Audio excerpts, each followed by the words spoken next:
नमस्कार, मैं शारदा पांडे आसान जिंदगी किसी एपिसोड में आपका स्वागत करती हूँ। जैसा कि पर्वों त्योहारों का महीना चल रहा है, आपको सभी वीडियो दे रही हूँ, आगे नवरात्रि का भी वीडियो दूंगी। आज मैं स्पेशल आपको शीतला अष्टमी का वीडियो दे रही हूँ। इसको कहीं कहीं पर सप्तमी, शीतला सप्तमी भी बोलते हैं। तो आपको विस्तार से बताऊंगी। पहले आपको बता दूं कि इस पूजा को क्यों बसोड़ा पूजा कहते हैं, यानी बासी खाना क्यों खाते हैं, ठंडा पानी क्यों पीते हैं, घर में चूल्हा क्यों नहीं जलाते, क्यों धूप अगरबत्ती और दीप जला के पूजा नहीं होती, क्यों चमकीले भड़कीले लाल कपड़े पहन के देवी का पूजा नहीं होता है, और क्यों इस दिन झाड़ू की पूजा होती है। बहुत सारे लोग बोलते हैं कि दीपावली में झाड़ू खरीदो, झाड़ू दान दो। तो देवी शीतला और झाड़ू से क्या संबंध है, इसको बताऊंगी विस्तार से, और उपाय बताऊंगी कि ऐसा क्या करें इस शीतला अष्टमी में कि जो आपके यहाँ देवी निकलती हैं वो न निकलें। किस प्रकार से देवी शीतला का पूजन करके आप माँ शीतला को प्रसन्न करके अपने घर की महामारियाँ, बीमारियाँ, उपद्रव सभी कुछ दूर कर सकती हैं। तो चलिए विस्तार से बताती हूँ देवी शीतला जी का विस्तार से पूजन, उपाय, और पूरा वीडियो में बहुत ढेर सारे उपाय रहेंगे, बहुत ढेर सारी विधि रहेंगी। तो सबसे पहले शीतला अष्टमी, कहीं कहीं पर शीतला सप्तमी मनाई जाती है। ये पूजन चैत महीने की कृष्ण पक्ष की अष्टमी या कहीं कहीं सप्तमी पर भी मनाई जाती है, पर अष्टमी पर मनाई जाती है। शुरू करके अगले और 3 महीना यानी कि चैत्र, वैशाख, जेठ और आषाढ़, इन 4 महीनों की कृष्ण पक्ष की अष्टमी को देवी शीतला का पूजन होता है, क्योंकि इन्हीं 4 महीनों में विशेष महामारियों का बहुत उपद्रव होता है, विशेष महामारी फैलती है। जैसे आप देखे होंगे कोरोना वगैरह इसी महीनों में हुआ था, जब भी 2019 या 2021 में हुआ था। तो महामारियों, बीमारियों का यही विशेष महीना होता है। तो सभी देवी देवताओं का क्षेत्र बटा हुआ है। देवी लक्ष्मी का धन के लिए, देवी दुर्गा का शक्ति के लिए, देवी सरस्वती का बुद्धि के लिए। तो इसी माँ शीतला का जो क्षेत्र बटा हुआ है वो महामारी, बीमारी, उपद्रव, क्षय रोग में टीबी भी आती है, सभी महामारियों बीमारियों से बचाव के लिए देवी शीतला का नियुक्ति किया गया। देवी देवताओं ने किया कि जो देवी शीतला को इन 4 महीनों में पूजा करेगा उनके घर कोई महामारी, कोई बीमारी, कोई क्षय रोग, कोई टीबी, ये सब चीजें नहीं होंगी जो इनसे लोग कष्ट पाते हैं, इन पर धन खर्चा होता है, समय बर्बाद होता है, वो सब नहीं होगा देवी शीतला जी का पूजन करने से। तो चलिए सबसे पहले आपको बता दे रही हूँ कि ये शीतला अष्टमी कब से कब तक है। 11 मार्च 2026 दिन बुधवार। जैसे मैं बताऊं कि बहुत सारे देवी देवताओं का दिन भी है कि किस किस दिन किस किस देवी देवताओं का विशेष पूजा करने से विशेष फल मिलता है। जैसे देवी दुर्गा जी का बुधवार के दिन, तो माँ शीतला का भी बुधवार के दिन नीम की पूजा बहुत ही शुभ होती है। जैसे देवी लक्ष्मी जी का शुक्रवार, गुरुवार, सोमवार, ये सब वार चलते हैं माँ लक्ष्मी जी का। तो बुधवार का दिन पड़ने से शीतला पूजन का जो महत्व है ये काफ़ी बढ़ गया है। तो 11 मार्च 2026 दिन बुधवार को ये शुरू है पूजा। तो इसके लिए जैसे जो पूजा पहले से कर रहे हैं जानते हैं, लेकिन जो नहीं कर रहे हैं, जो हमारे बहुत सारे आसान जिंदगी में कमेंट करते हैं कि उनके यहाँ देवी निकली हैं और मुझे उनको क्या करें, और 8 दिन में जैसे देवी निकलती हैं तो 8वें दिन चंदन चढ़ता है। जैसे हम लोग बचपन में रहते थे, हमारी दादी लोग बोलती थी चंदन चढ़ना, यानी उस 8 दिन में बच्चे को नहलाया वहलाया नहीं जाता है, बहुत उसको सावधानी से रखा जाता है। फिर बच्चे को फिर 8वें दिन ठंडे पानी से नहला के हल्दी, नारियल का तेल होता है, पूरे शरीर में लगाया जाता है, बहुत दाग वगैरह पड़ जाते हैं। उसके बाद बच्चे को अच्छी तरह से तेल मालिश करके फिर एक बार और नहलाया जाता है ठंडे पानी से। पूजा का जो मुहूर्त है सुबह सूर्य उदय से लेकर, जितने ही ठंडी में करो तो ज़्यादा अच्छा रहता है। सुबह सूर्य उदय से लेकर आपको जब भी समय मिले देवी माता नीम का पूजा, यानी शीतला का पूजा यानी नीम का पूजा करना है आपको। नीम का पूजा ये विधिवत करना रहता है जाके, अगर देवी स्थान में कहीं नीम लगा है तो ज़्यादा अच्छा है।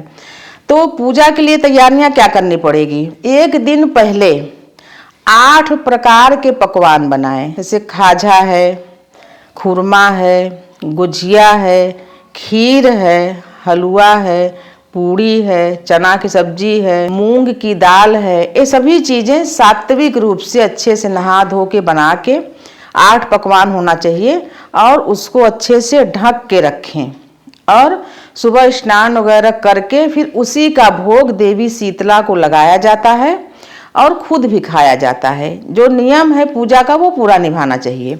उसी प्रकार से पंचामृत से भी देवी शीतला यानी नीम का जो वृक्ष है, जितना ही बड़ा वृक्ष हो, आप सोचोगे आप इतना बड़ा सा वृक्ष गमला में लगा के करोगे तो उसका कोई महत्व नहीं। जितना ही पुराना वृक्ष हो, चाहे वो पीपल हो, अगर पीपल की पूजा सोमवती अमावस्या में करना है, बरगद है वट सावित्री में, जितना ही बड़ा बूढ़ा वृक्ष रहेगा उतना ही अच्छा होता है। तो नीम में पंचामृत का भी वीडियो डाली हूँ, आप आसान जिंदगी में सर्च करके देख लें, वो सब बताऊंगी तो बहुत बड़ा वीडियो हो जाएगा। पंचामृत भी से माता को यानी नीम को स्नान करा के और खुद भी ग्रहण करें। यानी अगर इस बीच में किसी को देवी निकली है तो उस पंचामृत को चढ़ा के और प्रसाद उस बालक को या बालिका को पिला दें तो इतना उसको आराम मिलेगा। गले में जो निगलने नहीं मिलता या जलन है पेट में कुछ भी, काहे के अंदर भी छाले रहते हैं, उसको बहुत आराम मिलेगा। तो बिल्कुल पंचामृत का भी भोग लगाएं। ध्यान दें, कभी भी देवी शीतला का पूजन लाल वस्त्र पहन के न करें। लाल चमकीले भड़कीले वस्त्र से देवी नाराज होती हैं। क्योंकि जब हम लोग छोटे छोटे रहते थे, जैसे कि बुआ के बच्चों को जब देवी निकलती थी तो उस समय दादी लोग बोलती थी कि लाल साड़ी, लाल कपड़ा, अच्छी अच्छी लाल चूड़ियाँ, ढेर सारा श्रृंगार करके देवी के सामने मत आओ। एकदम सौम्य सीधे से अच्छे जैसे रहते हो, एकदम साधारण कपड़ा पहन के ना। देवी भड़क जाती हैं। फिर जो देवी निकली रहती हैं वो सूखने के बजाय और भड़क जाती हैं और ज़्यादा हो जाती हैं। तो देवी, बहुत सारे लोग बोलते हैं कि देवी ठीक ही नहीं हो रही हैं, मतलब 1 हफ्ते में चंदन वगैरह चढ़ा दिए, शीतला मैया मतलब शीतल पानी से नहला दिए, फिर भी नहीं ठीक हो रही। तो आप लोग गलतियाँ करते हो। एक मैं वीडियो भी डाली, उसको भी सर्च करके देख लें कि कैसे नीम की डाल वगैरह तोड़ के उसी से जहाँ जिसको देवी निकल रहती हैं उसी से वहाँ बुहारते हैं। झाड़ू नहीं लगाना चाहिए। जिनके बच्चों के या जिनके बड़े को भी देवी निकली रहे तो जो चारपाई पर लेटते हैं उसके नीचे झाड़ू कभी नहीं लगाना चाहिए। उसी नीम के डाल से झाड़ते हैं तो इससे भी शीतलता प्रदान होती है। भड़कीले कपड़े न पहने, तड़का न दे कि हींग मसाले का तड़का, तो इससे भी देवी भड़कती हैं और ठीक होने के बजाय और भड़क जाती हैं और सूजती हैं और दुख देती हैं। तो ये सब चीज़ का बिल्कुल ध्यान दें। उसके अलावा शीतला अष्टमी के दिन झाड़ू भी घर में न लगाएं, पूरे घर में झाड़ू न लगाएं। एक दिन पहले, जैसे अगहन गुरुवार में एक दिन पहले साफ सफाई कर लेते हैं, वैसे झाड़ू पूरे घर में एक दिन पहले लगा ले, उस दिन झाड़ू बिल्कुल न लगाएं। क्यों मना कर रहे हो? क्योंकि झाड़ू देवी शीतला का अस्त्र शस्त्र है। आप देखोगे कि देवी शीतला अपने हाथों में क्या ले रहती है? झाड़ू। क्यों लिए रहती हैं? ये जो महामारियां आती हैं, बीमारियां, क्षय रोग, टीबी, काली खांसी, पहले बहुत महामारियां आती थीं, अब तो बहुत कम हो गई हैं, 1-आधा% भी नहीं है। तो देवी शीतला क्या करती हैं? देवी शीतला जब जिस गांव में देवी शीतला के पूजन होता है, अपने भक्तों की सुरक्षा के लिए झाड़ू लिए रहती हैं और उस झाड़ू से उन रोगों, महामारियों, अज्ञात बीमारियों को बटोर के हवा में उड़ा देती हैं दक्षिण तरफ। इसलिए इस दिन अपने से अपने घर में झाड़ू न लगाएं। और जो बीमार व्यक्ति है उसके चारपाई के नीचे नीम की जो डाल होती है पहले से तोड़े, अष्टमी के दिन नहीं, पहले से तोड़ के रखे रहे, उसी से ऐसे बुहारे तो व्यक्ति को बहुत ठंडक मिलती है। तो मैं आपको बता रही हूँ कि कैसे शीतला अष्टमी का विशेष पूजन किया जाता है। जिनके यहाँ शीतला अष्टमी का व्रत पूजन किया जाता है, मान्यता के अनुसार उनके यहाँ चूल्हा नहीं जलना चाहिए, मतलब गर्म चीजें। जब हम माता शीतला को ठंडा भोग ही लगा रहे हैं, ठंडा पंचामृत ही चढ़ा रहे हैं, तो हम अपने लिए कैसे गर्म भोजन खा सकते हैं? इसीलिए चूल्हा नहीं जलता उस दिन। लेकिन अगर आपके यहाँ ऐसा न हो पाए कि भाई हमारे यहाँ बिना चूल्हा जले दूध गर्म करना है, कोई बीमार है उसके लिए पानी गर्म करना है, कुछ न कुछ करना है, तो इसका भी उपाय है।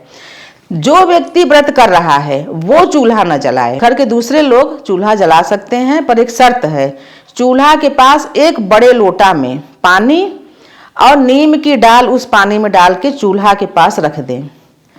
और जो व्यक्ति व्रत है वो नहीं जलाएगा। तो बहुत सारे लोग कमेंट करते हैं हम तो घर में अकेले ही हैं, पति हैं, हम हैं, बच्चे छोटे छोटे हैं और बच्चों को कुछ कुछ बना के देना है, तो हम कैसे करें?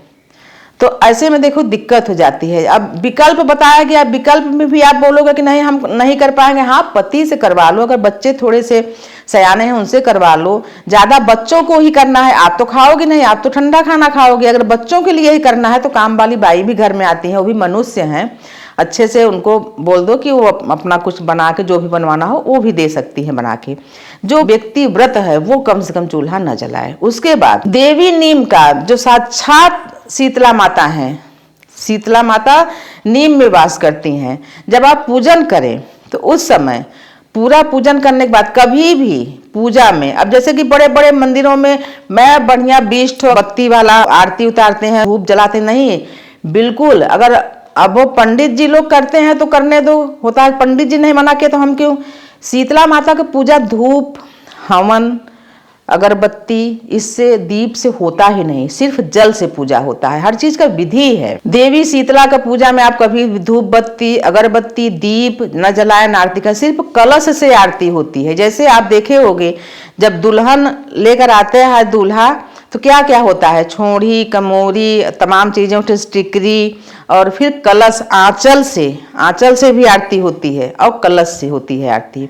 उसी प्रकार से आंचल से, जैसे आंचल है, सिर में पल्ला डाले, उसमें कलश रख लिए, उसी से 8 बार घुमा के कलश से देवी शीतला का आरती करना चाहिए। दीप वो बिल्कुल नहीं जलाना चाहिए। फिर आप बोलोगे हमने तो पूजा किया, हमारे यहाँ की महामारी बीमारी जा ही नहीं रही, पूजा में आप जो विधियां हैं उसको तो निभाए नहीं, तो फिर क्या होगा। बिल्कुल, अगर पहले दीप जलाते तो अब बिल्कुल दीप जला के पूजा न करें। पूरा पूजा करने के बाद जैसे बताया कि पंचामृत बनाओगे, सब पूजा करोगे, पूजा का सब सामान रख दो नीम के नीचे। उसके बाद 8 परिक्रमा लगाओ माँ शीतला का, और हर परिक्रमा में अपने घर में सुख, शांति, समृद्धि आए और बीमारी, महामारी, क्षय रोग, टीबी, जो भी चीजें हैं वो दूर जाए, ऐसा कहो। हाथ में कुछ पीले चावल और कुछ पुष्प लिए रहो और माता को चढ़ाती जाओ।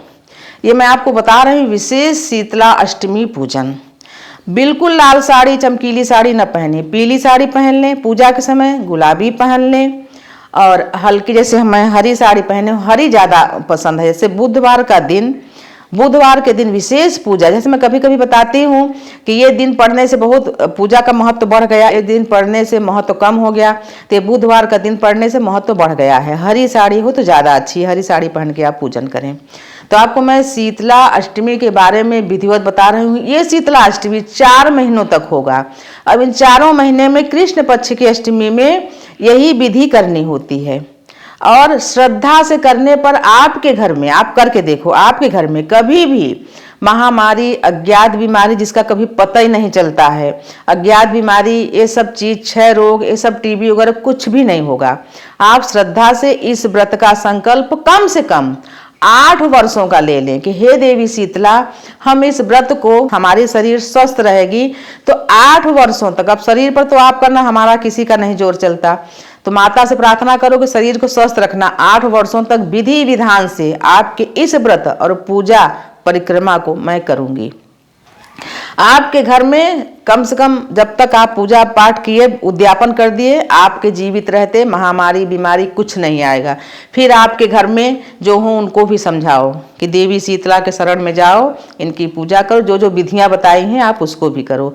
जैसा बताई हूँ, झाड़ू नहीं लगाना है, झाड़ू को पाँव से कभी नहीं छूना है, झाड़ू वहाँ रखें जहाँ सबको न दिखे, और हो सके तो झाड़ू को भी प्रणाम कर लें, क्योंकि अस्त्र शस्त्र की भी पूजा, जैसे दशहरा में अस्त्र शस्त्र की पूजा होती है, तमाम और पर्वों में अस्त्र शस्त्र की पूजा होती है, तो झाड़ू को भी पूजा इस दिन होती है, क्योंकि देवी शीतला का ये अस्त्र शस्त्र है, इसी से माता रानी सारी बीमारियों को बटोर के उड़ा देती हैं हवा में। तो आपको मैं विस्तार से देवी शीतला जी का पूजन शीतला अष्टमी के पर्व में बताई हूँ। जैसे आपके यहाँ जैसे बाकी लोग चाय वगैरह पीते हैं तो खुद बना के पी लें, आप नहीं बनाएंगी। अगर ऐसा है तो कलश में नीम का डाल पहले सप्तमी पर ही तोड़ लें, नीम का डाल रख के करें तो उसका ज़्यादा बुरा प्रभाव नहीं पड़ेगा। तो चलिए, अब नवरात्रि आएगी तो नवरात्रि के सभी वीडियो आगे मैं आपको दूंगी कि आपके इस बार नवरात्रि में हमने बहुत अध्ययन किया। बहुत सारे लोग बोलते हैं हम 9 दिन का पूजा नहीं कर पाएंगे, तो आपके लिए बहुत अच्छी अच्छी पूजा इस बार ले आई हूँ, तो आगे दूंगी। तो आप हमारे चैनल को सब्सक्राइब कर लें, हाइप कर लें, लाइक कर लें, हमारे साथ बने रहें, देखते रहें आसान जिंदगी। तब तक के लिए नमस्कार।